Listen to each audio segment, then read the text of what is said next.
All right, ready, go. So, I am presenting on the role of minority groups in the Syrian conflict, which is something that we've probably all heard quite a lot about in the news over the past, what's been going on, like 7 years now. But I think there is also a perspective that might not be represented very well in the news, as well as across the street in the UN. And so that's the perspective I want to try to give today. So, clicker's not working. That's fine. Wait a second. It's not on. It's fine. Okay, so I could stand up here and point to this map of Syria and tell you where minority groups are and how many of them there are. But I think to give you a better idea of what Syria actually looks like and the people in Syria, we are going to actually make this room our own little map of Syria. So I'm going to pass out name tags to you. This is a very, very oversimplified map of Syria, but we are going to move and sort of create this in a way.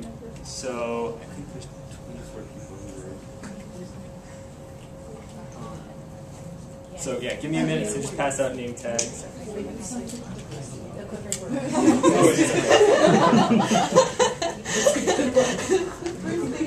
I was like, thought you were seriously saying that.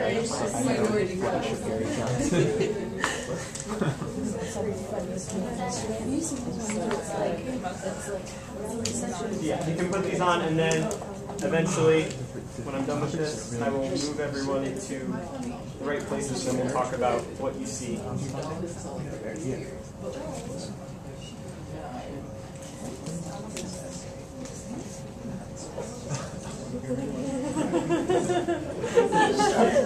Is it the sticky stuff? The last row.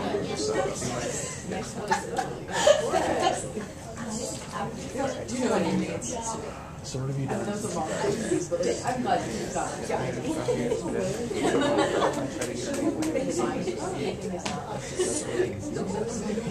Yeah, it's like right away, you know.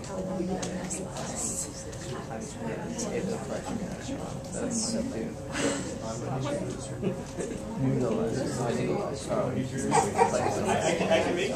where? That's all called sticky figure joint.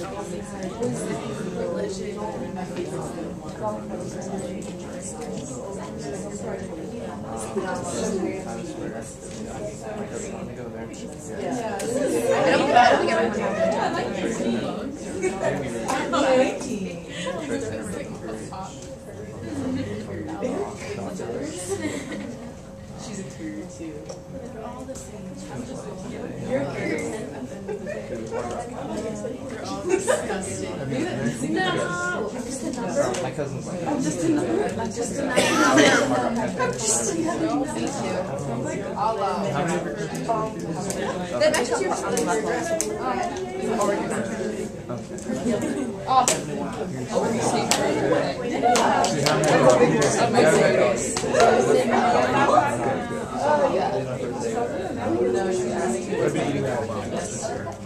I don't have interaction with this. This is the pet that we got. I know. I use that pen all the time. It's a good pen. You're gonna be a what? You're gonna be all alone, but I figured there's only one of me? Yes, there's only one. What? Okay, so everyone can see this map, so there's 6 cities up here. So based on your number, I'm going to tell you where you can go. So if possible, I would like everybody to move seats and sit in the general area of where this is. So numbers 1 through 7 will be in Aleppo, so up in this corner. Numbers 8 through 13 will be in Damascus, so back in that area around Ali, Abbey. 14 through 18 will be in Homs, so sort of in the center here. 19 through 22 will be in Kamishli, so up in this corner. 23 and 24 will be in Latakia, which is along the side there. And 25 will be in the back, in Sweden. Yes. said 19. 19. There's a seat right here. So cool.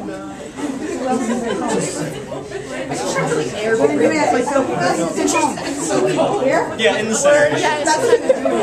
You guys home? Yeah. It's from, yeah, 2018, yeah. My hair's so I was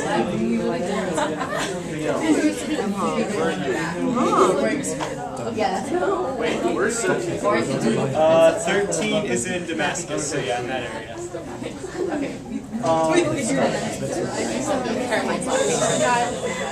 Okay, so to start, I want you to just look around at who else is in your city and who else is in your area in other cities, and what do you notice?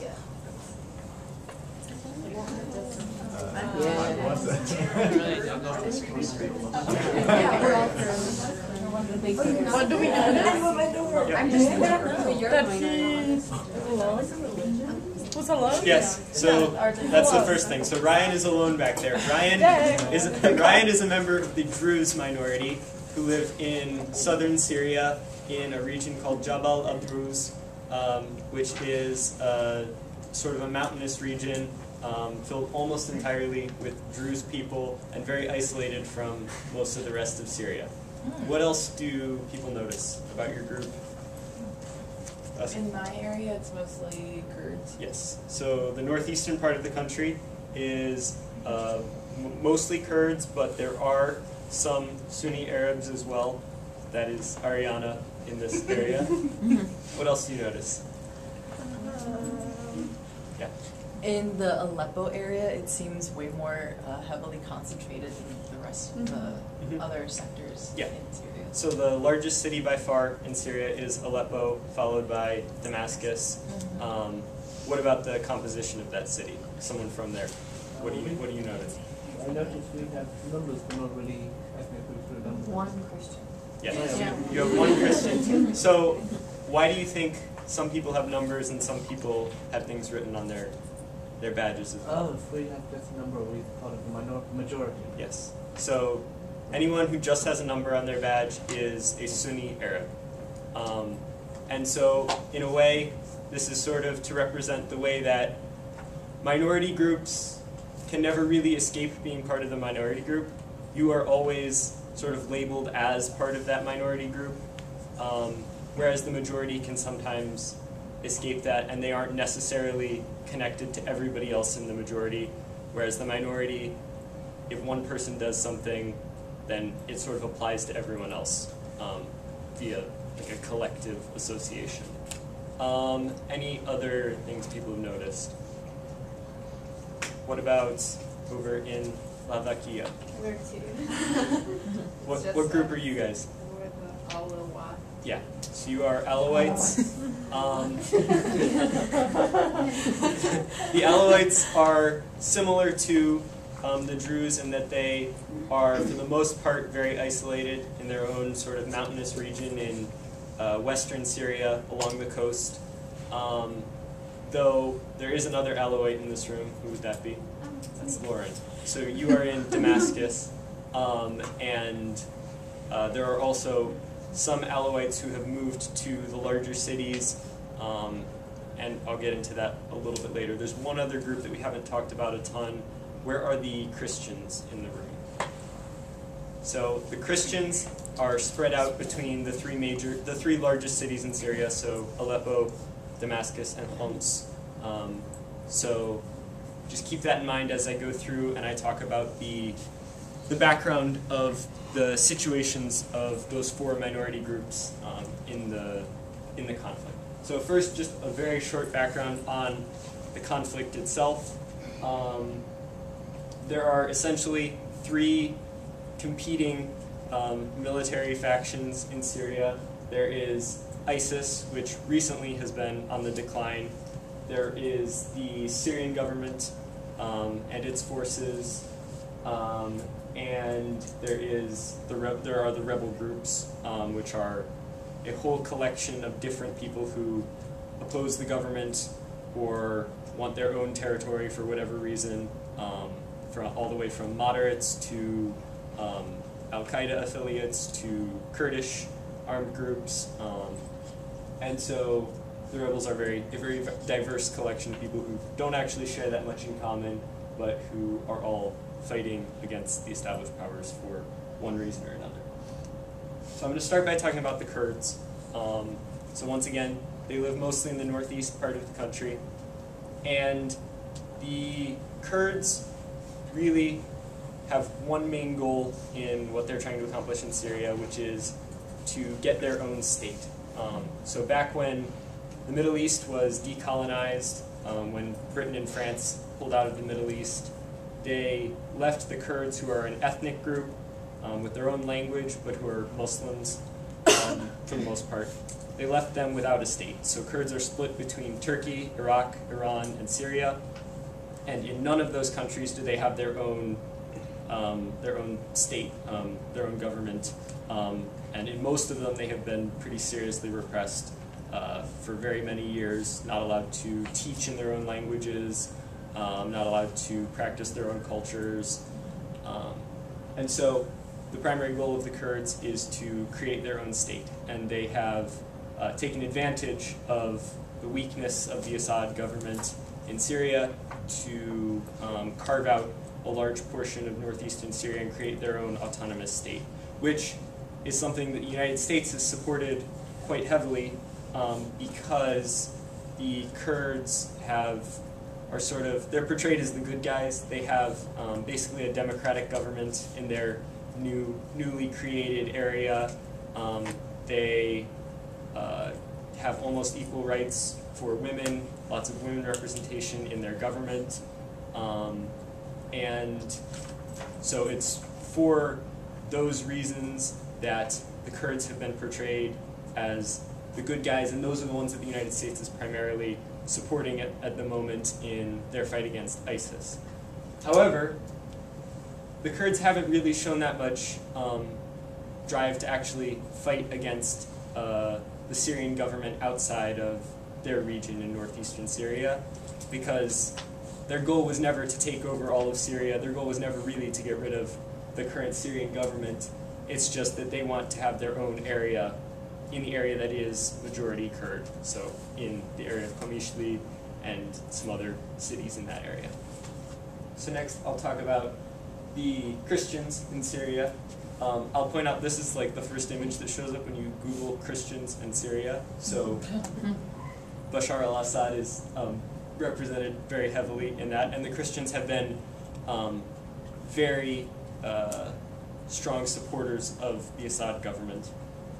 So once again, we have one Christian in this room in Homs, one in Aleppo, and one in Damascus, and that sort of represents the way that Christians are one of the richer minorities in Syria, and they're very urbanized, so they're spread between the major cities, and they're very scared of what a future without Assad in power would look like. A large portion of the population, the Christian population in Syria, are refugees from Iraq who were forced to leave after the U.S. invasion of Iraq in 2003, when that country sort of devolved into a civil war between Sunnis and Shias, and basically almost all the Christians were forced to leave Iraq at that point due to violence against them, and so it's sort of a collective memory of Christians in Syria that they need to be scared of what would happen if ISIS or if any of the other rebel groups took over in Syria. So that's the main reason why they support the Assad government. And these aren't just fears for them, because these things have also really happened. In early 2012, the rebel groups took control of Homs, and they expelled pretty much all the Christians from the city. So, who's the Christian in Homs again? Yeah. So, if you would like to move, what would have happened in real life is that you would have been forced to move to one of the other cities, probably Damascus in this case, by supposedly moderate rebels that at the time the U.S. was supporting. That was almost 80,000 Christians that were expelled from the city. So next I'll talk about the Druze, Ryan's group in the back. So the Druze are both an ethnic and a religious minority. They're their own ethnic group, and they also practice, it's sort of an offshoot of Islam, but they are not recognized by most Muslims as Muslim because of different practices, which I haven't done enough research to fully understand their religious practices. Part of that is because they're very secretive with their religious practices, and a lot of that comes from hundreds and hundreds of years of persecution for that. And similarly to the Kurds, they're isolated in their own area, and they don't really want to expand out of their homeland near the city of Sueda. So for the most part, they have preferred to fight in militias that just protect that area rather than fighting either for the rebels or for the government. Unfortunately, when they have fought for rebels and for the government, their soldiers have been massacred by rebels simply for the fact of them being Druze. So, and that's on both sides. So soldiers that fought for the rebels, when they met up with other rebels who were more extreme in their views of Islam, they were massacred. And the same thing when soldiers fighting for the government were captured, they were executed. So for them, it's a very real fear as well of what the future might look like without an Assad government that is relatively friendly to them, has basically allowed them to do their own thing in southern Syria as long as they don't fight against his government. And so for that reason, they too, for the most part, support the current government of Syria. And then finally, the Alawites. So Bashar al-Assad himself is an Alawite.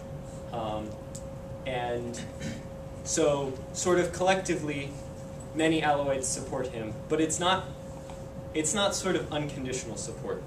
From the testimonies that I've read and stuff, many of them are actually very, very much against the type of atrocities he's committed against other people in Syria. But they feel that they've been now associated with him and with his government to the point where if anyone were to take over and overthrow his government, they would be the very first ones that would also have to go by their collective association with him. So it's sort of a catch-22 in a way, where they feel they don't like Assad, but they feel like it would be even worse if they got rid of him for them. And this goes back many, many years in Syria and in the Middle East. Back in literally the 11th century, there were Islamic scholars writing fatwas against the Alawites, saying that they were worse than heretics and that they should literally be genocided. And there have been failed genocides of the Alawites for hundreds of years. And then when the colonial period came around, they were given their own sort of state by the French, which then, when the French left, was added back into Syria sort of unexpectedly, placing them back in a country where they were the minority. And then eventually when they took power through Assad's father, because they had gained spots in the military, when Assad's father sort of crushed, there was a Sunni-led uprising in the early 1980s, and when he crushed that uprising very, very brutally, sort of destroying an entire city full of Sunnis and killing several tens of thousands of them, they were basically associated with the Assad family permanently, and there's not really much that anyone at this point can do to disassociate those two. And it's sort of for that reason that they feel obligated to support the Assad government almost to the end, because they know that the alternative could be genocide. So this is the situation in Syria today. This is what I've been talking about. So anything in red is the areas that are currently controlled by the Syrian government. So that is Homs, Damascus, Sueda, and Latakia. anything in white or green is controlled by rebel groups, so that's Aleppo, and anything in yellow is controlled by the Kurds, that is over here in Qamishli. And now it's time to think about the future. So what does the future look like for Syria? A lot of us were in a meeting in the UN 2 weeks ago where they talked about how the first step has to be getting rid of Assad. That needs to happen, and then the transitional government can take power and can work to create a new constitution and start educating people and start dealing out justice.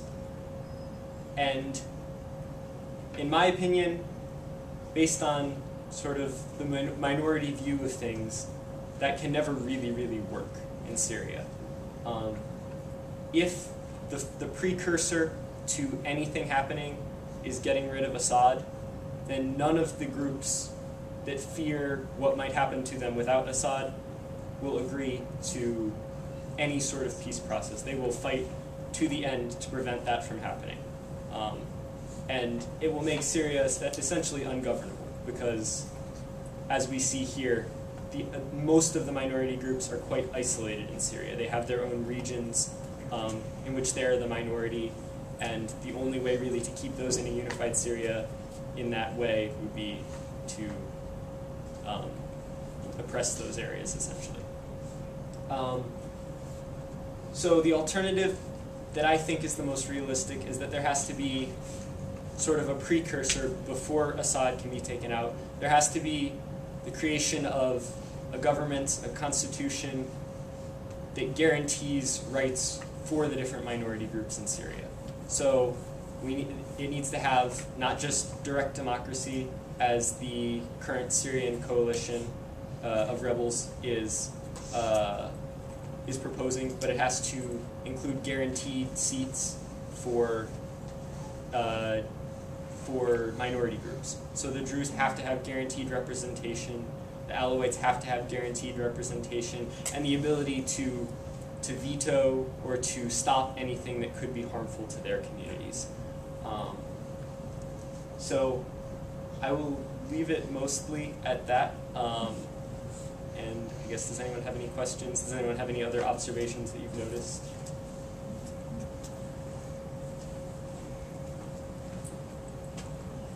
Yeah. Okay. So do you think that the possibility of a disunified Syria could be a better outcome than just like getting rid of Assad first before your idea? I think the possibility of a disunified Syria would be sort of equally as scary in a lot of ways, because then you have a bunch of really tiny minority or majority states of different minorities that would probably end up being in conflict with each other in a region where we don't really need more countries to be fighting wars against each other. So I think the best thing at this point would be if there could be a solution that guarantees rights for everyone in a unified Syria. That would be my opinion, but there are many people who would also disagree with that. Yeah, and Carl? How do you think it would be possible to take all these minority voices to the UN? So, like, it would be possible for them to have a voice in the bigger issues, so the world also know there is something going on besides ISIS and just like the rebels. Do you think there is a way to actually take that women in there? I mean, that's mostly a question of the motivation of the people who organize events at the UN.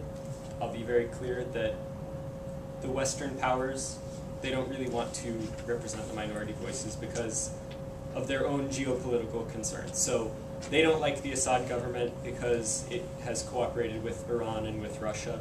So the United States and Germany and France and all the Western powers who sort of control a lot of the voices that we see that speak at the UN, they don't really want to, they want to create a narrative where everybody in Syria is against the Assad government and the Assad government is horrible because it has these human rights violations, which it absolutely does, and I'm not advocating in any way, shape, or form for the Assad government. But I'm saying there is another perspective of people who aren't really associated with the Assad government except by their religious identity or their ethnic identity that do need to be heard. So there would have to be the will by certain countries to bring those voices to the UN and let them speak. So the meeting that we went to had, I believe it was 5 Syrian women, and all 5 of them were Sunni Arab Muslims. You miss a decent amount of the perspective on Syria when you have a panel made up like that. And you'll notice in this room, the numbers, it ends up being about 1/3 of the people here are of one minority group or another. In the bigger cities, obviously, there's more Arab Muslims, but as a whole, Syria's population, it's not a 95% majority, it's maybe 2/3, and there are several minorities that, just for simplification's sake, were not included in this. So there are other forms of Shia Islam that are represented. There are Palestinian refugees. There's a significant population of Palestinian refugees who also live in Syria. And there's also a significant population of Turkmen, which is a different ethnic group. So those groups obviously need to be represented, but that falls to the people who control the agenda at the UN, and currently they don't have the motivation to do that. Yeah, Ryan? Does the U.S. really have like a decisive stance on whether Assad needs to be removed or not? Or I believe that the current U.S. stance is that we are advocating for regime change. I'm pretty certain that is our current stance on the matter, and the way that we're advocating for regime change is that is a precursor to anything else that can happen. So in the negotiations that have taken place recently in, I believe it was in Kazakhstan, with Russia and Syrian government and the opposition, one of the major hang-ups has been that we say Assad has to go before anything else can happen, and they obviously will never let that happen. Yeah. Did you do any research on the pipelines, the oil pipelines, or I believe it's Genie Oil, they discovered the largest oil deposit in the world, 10 times more than Saudi Arabia in the Golan Heights. And so, from what I've seen, a lot of this is over who's going to get the pipeline. I have not done any specific research on that specific oil deposit or those pipelines, but in general, there has been sort of a lot of strategic maneuvering to seize different oil fields. So a large part of the reason that the border between the Kurdish-controlled area and the government-controlled area is where it is because people were trying to get to certain oil fields first and take them over so that they get their revenue from that. When you mentioned the Golan Heights, so that would be sort of near the door, that area back there, and it's the area that was it's kind of divided because Israel took part of it during the 1967 war, and it's an area that is very divided between, there's lots of Palestinian refugees there, and lots of people, there's lots of Druze there as well, and people who sort of refuse to identify with either Israel or Syria now. So it's a very controversial area, and I will have to look into specifically the oil deposits there. Thank you for yeah. I don't know if you did research about this, but based on your solution, do you think that there are enough moderate and liberal people in the opposition to actually put behind the preconception or the ideas they have of minorities to actually accept them into the fight against the Assad regime? Or how does that work? I think that in the a military sense, most of the armed groups that have been able to influence Syria are lean towards the more radical Islamic ideologies that maybe can't, maybe won't be able to move past that. But, and I think we heard this from Dima Musa when we talked to her, most Syrians are not out there specifically to try and demonize certain minorities. So we have to sort of move past the armed conflict stage with a guarantee of rights for the people who are scared about their future. And then if we can get to a democracy in that way, disband the armed groups and stuff, and get a functioning democracy, I think the majority of Syrians would be willing to live with that. Because, I mean, different religions have coexisted in this area for thousands of years. Like I said, the Christians are very, very well actually integrated into most of Syrian society, and there have also been, I mean, all these groups have been around for far, far longer than the country Syria has even been an idea. What do you think is the effect, if any, when other minority groups from surrounding countries spill over into Syria? Would you say that there is a good interaction with those other minority groups, or is it more like we'll just let them be because we're on our own at this point? I think that probably it has had more of a negative impact in the past because it has brought outside conflicts in. I'll talk so specifically the Druze minority. They were actually offered support by, military support by Lebanon and Israel, I believe, which are the other two countries that have large Druze populations. And the community in Syria essentially refused that support because they don't want to be involved in the geopolitical maneuvering of Lebanon and Israel in Syria. And there's also been sort of similar things that have happened with the Kurdish groups. So the Kurds in Turkey have been rather closely connected with the Kurds in Syria, but that has posed a lot of problems because in Turkey, Turkey has been fighting a war against their Kurds for quite a long time, and as a result of that now have actually entered the entered the conflict and taken control of some border areas in basically to try and stop the Kurds from expanding further because they don't want their own Kurds to get any ideas. Right. So I think in a lot of ways that spillover has sort of negatively affected the conflict. Yeah, I would say.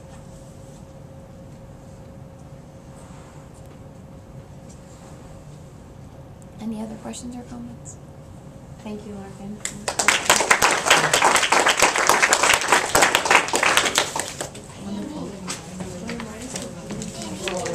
Yes. I don't think I've been out of any conversation in a very long time. This the intention. Yeah, you were. Or you'd just be like, wow. Oh my god. That was so good. That was so good.